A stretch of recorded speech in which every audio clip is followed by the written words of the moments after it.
Hello, আসসালামু আলাইকুম everyone. আমি রিমা ইসলাম, ঢাকা থেকে, Bangladesh daily blog by Rima থেকে বলছি। কাছের এবং দূরে যে যেখান থেকে আমার এই ভিডিও দেখছেন সকলকে অসংখ্য ধন্যবাদ। সবাই কেমন আছেন? নিশ্চয়ই ভালো। আমি আলহামদুলিল্লাহ আপনাদের দোয়ায় আল্লাহর রহমতে ভালো আছি। চলে আসলাম রমজানের নতুন একটা ব্লগ নিয়ে।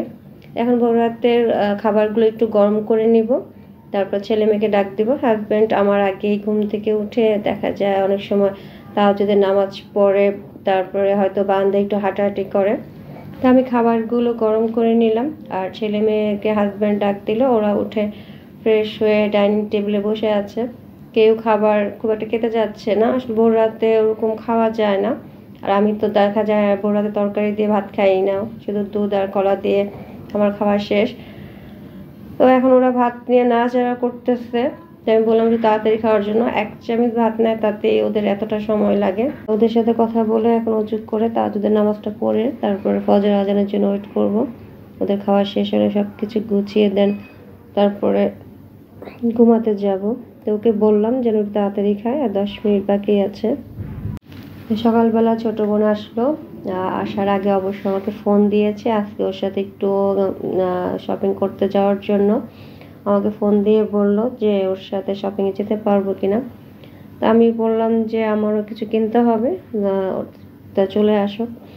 চলে আসছে, আর আসার সময় বুড়িটাকে আনে নাই, বললাম যে নিয়ে আসার জন্য। তো বললো যে ও আসলে আসলে বাচ্চা নিয়ে কেনাকাটা করাটা আসলে অনেক সমস্যা।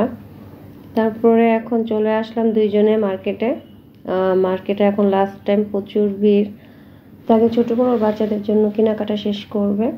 তো মার্কেটে ঢোকার পর দেখলাম যে মার্কেটে কসমেটিকের দোকানে দুদকের লোক আসলো। আসলে কসমেটিক ব্যাপারটা খুব সেন্সিটিভ, স্কিনের ব্যাপার থাকে এখানে। আসলে নকল পণ্য ব্যবহার করলে স্কিনের অনেক ক্ষতি হয়। দোকানদাররা যে কেন এই কাজগুলো করে। তারপর এখনও বুড়ির জন্য আমার ছোটো বোন ওর জন্য ড্রেস দেখতেছে, ওর জন্য আগে কিনবে। তারপরে ছোটো বোনের যদি আজকে কেনাকাটা শেষ হয় পরে আমি আমার জিনিস কিনবো। আমার তেমন একটা কিছু কেনার বাকি নেই, শুধু জুতা, রাফিউজের জন্য একটা জুতা কিনবো আর একটা ব্যাগ কিনলেও কিনতে পারি। ব্যাগটা নিবো, এমন কোনো ব্যাগটা খুব জরুরি না যে আমাকে ব্যাগটা এই দিয়ে নিতে হবে। তবে রাফিউজের জন্য যেহেতু আমি কোচিংয়ে যাই, স্কুলে যাই, একটু রাফিউজের জন্য একটা জুতা নিব। আর যেটা ঈদের জন্য নিলাম সেটা একটু হাই হিল। আর এখন একটা ফ্ল্যাট নেওয়ার চিন্তা করতেছি। এখন ছোটো বোন ওর জন্য ড্রেস দেখতেছে, আমাকে বলতেছে চয়েস করে দেওয়ার জন্য। তো অনেকগুলো ড্রেস দেখলাম, আমার অনেকগুলো কালার আবার চয়েস হলো না। তো এটা পছন্দ করলো, বাট আমি বললাম যে এই কালারটা ভালো লাগতেছে না। ওকে বললাম অন্য কিছু দেখার জন্য। আর ওই আমার মতো এবারও পাকিস্তানি ড্রেস সে নেবে না, গত বছর ওই পাকিস্তানি ড্রেস কিনছে, তো এবার একটু অন্যরকম কিনবে। তারপর আর কয়েকটা দোকান দেখলাম, তো এটাও দেখলো। তো এরকম আরেকটা কালার দেখলাম, এটা হচ্ছে সি গ্রিন। তো এই কালারটা পছন্দ করলো, আর ড্রেসটা আমার কাছেও ভালো লাগলো। তো ওর ঈদের জন্য এবার এই ড্রেসটা নিয়ে নিল। এটা হলো ওর ঈদের মেন ড্রেস। তারপর আর 2টা নর্মাল ড্রেস নিল। ঈদের দিন সকালে আসলে সবাই আমরা যারা হাউস ওয়াইফ তারা নর্মাল ড্রেসই সকালে পরা হয়, হয়তো বা বিকালে বা বাইরে কোথাও গেলে তখন হয়তো বা এই ধরনের গর্জিয়াস ড্রেসগুলো পরি। এখন আমরা চলে গেলাম ব্যাগের দোকানে। ওর মেয়ের জন্য ব্যাগ কিনবে, নিজের জন্য কিনবে। তো আমি আমার জন্য 2টা ব্যাগ দেখবো। তো এত সুন্দর সুন্দর বাচ্চাদের কিউট ব্যাগগুলো, ছোট বাচ্চাদের। আমার বেবিরা তো ছোট না, সেজন্য এটা দেখলাম না। ওর বুড়ির জন্য একটা ব্যাগ নিল।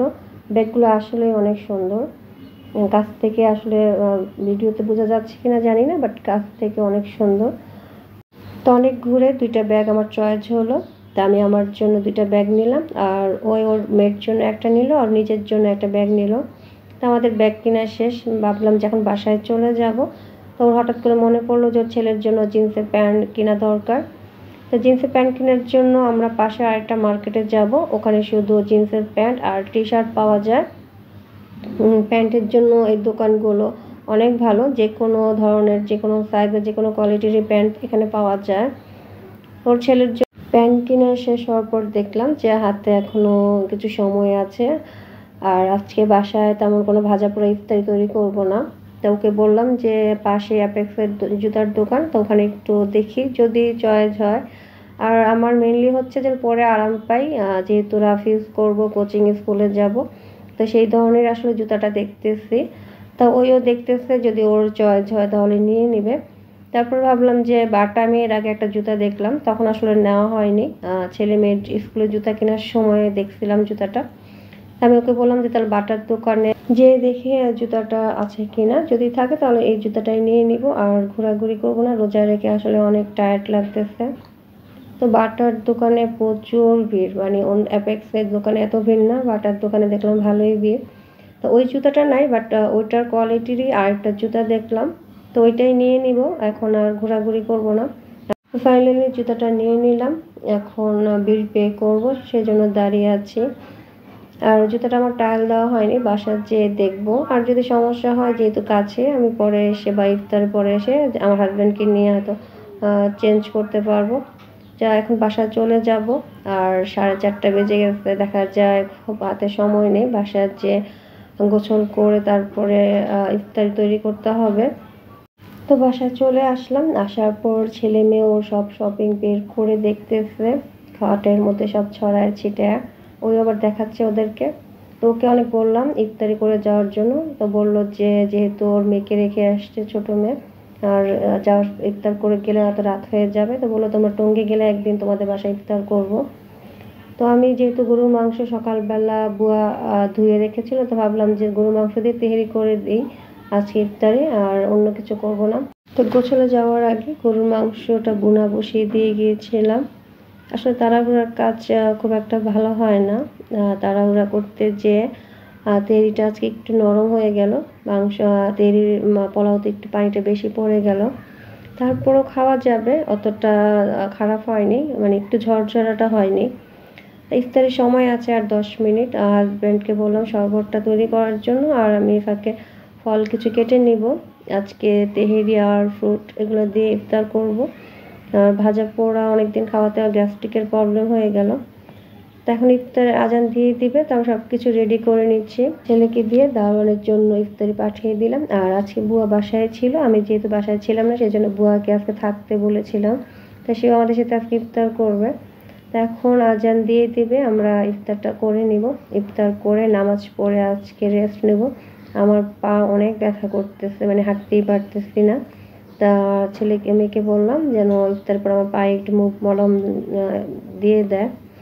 তো ইফতার করা শেষ, নামাজ পড়ে এখন আমার জন্য একটু চা বসাবো, চা খেয়ে একটু রেস্ট নিয়ে রাতে রান্না করতে হবে। আজকে রাতের জন্য রান্না করা হয়নি, আজকে সারাটা দিন বাইরেই কাটলো। চাটা হয়ে গেল, চাটা নিয়ে এখন একটু সোফার রুমে যাই রেস্ট নেব, তারপরে আমাকে রাতে রান্না করতে হবে। রাতের জন্য মাছ ভিজিয়ে রেখেছিলাম ইফতারের আগে। তো হাজব্যান্ড বললো যে শুধু মাছ ভুনা করার জন্য, আর বললো যে তুমি মাছটা ধুয়ে দাও, আমি মাছ ভুনা করে দিচ্ছি, আর তুমি রেস্ট নাও, যেহেতু পা ব্যথা আমি হাঁটতেই পারতেছি না। তো ভালোই হলো, তো এখন একটু রেস্ট নেওয়া হবে। তো আজকে এই পর্যন্তই, আগামীতে নতুন কোনো ব্লগ নিয়ে আবার হাজির।